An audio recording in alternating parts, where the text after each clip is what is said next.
Maraming nagsasabi na kapag winasak ni Marlon Tapales si Yukinori Oguni sa darating na April 3 sa Japan, ay tila ipinaya na rin niya si John Ariel Casimero. Ngunit, ayon sa iba, ito ay isang malaking pagkakamali sa luwika ng boxing.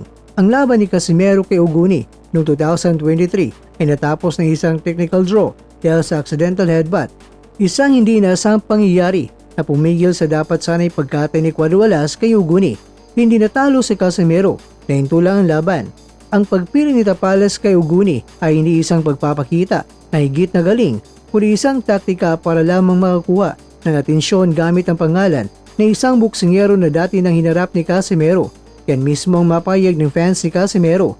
Kung manalo raw si Tapales, hindi nito mabubura ang katotohanan na 3-division world champion itong si Casimero. Ang pagambing sa tagumpay laban sa isang 37 anyos na si Oguni na galing sa mga talo bilang paraan ng pagpahiya kay Casimero ay isang desperadong hakbang ng mga kritiko na ayaw daw natanggapin ang bagsik ng tunay na Cuadras. Ayon yan mismo sa mga fans ni Casimero. Nitong March 19 pa lamang, paingay na ang kampo ni Marlon Tapales sa pagsasabing handa na siya para sa kanyang laban sa April 3. Marami sa mga fans ni Casimero ang nakakita rito hindi bilang disiplina kundi bilang purong kayabangan raw sa boxing. Ang sobrang kumpiyansa ay madalas na nagiging mitsa ng pagkatalo. Bakit raw na kailangan ipagsigawan na handa na siya na 2 linggo bago pa ang laban? Ito ba ay pagpapakita ng lakas o pagtatakip lamang sa pressure na nararamdaman niya habang si Tapales ay abala sa pag-anunsyo ng kanyang kondisyon? Si Casimero ay nananatiling banta sa kahit sinong elite sa dibisyon dahil sa kanyang natural power.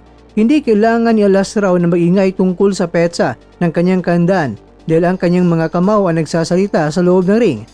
Ayon naman sa fans ni Casimero, ang angas ni Tapales raw ay tila pilit na pagaya sa estilo ni Casimero. Ngunit kulang sa tunay na bagsik raw. Ang tunay na kampiyon ay hindi kailangan magbilang ng araw. Ang tunay na kampiyon raw ay dapat nagpapakita ng resulta na hindi kailangan ng paliwanag at sana raw ay hindi gagapang. Sa pagtapak ni Tapales sa iconic na Kuruk Pen Hall, dala niya ang titulong former Unified World Champion.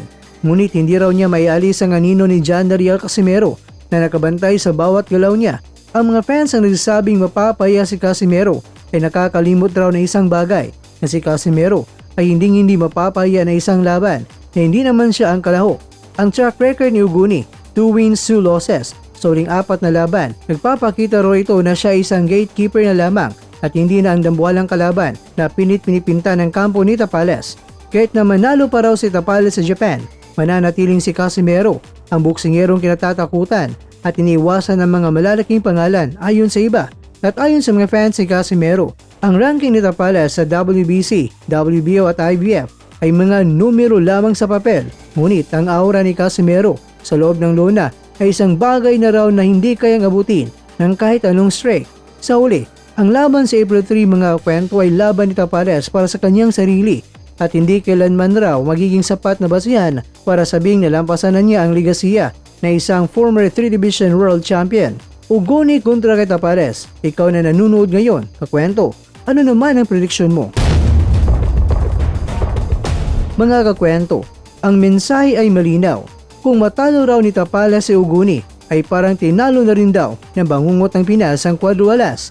Ito ay malaking usapin sa pag-aambing sa kakayahan ng dalawa. Hindi rin may tatanggi na darating ang araw ng dalawa ay magkukross ang kanilang landas. Pero kanino ka? Sa bangungot ba ng Pinas o sa Cuadras?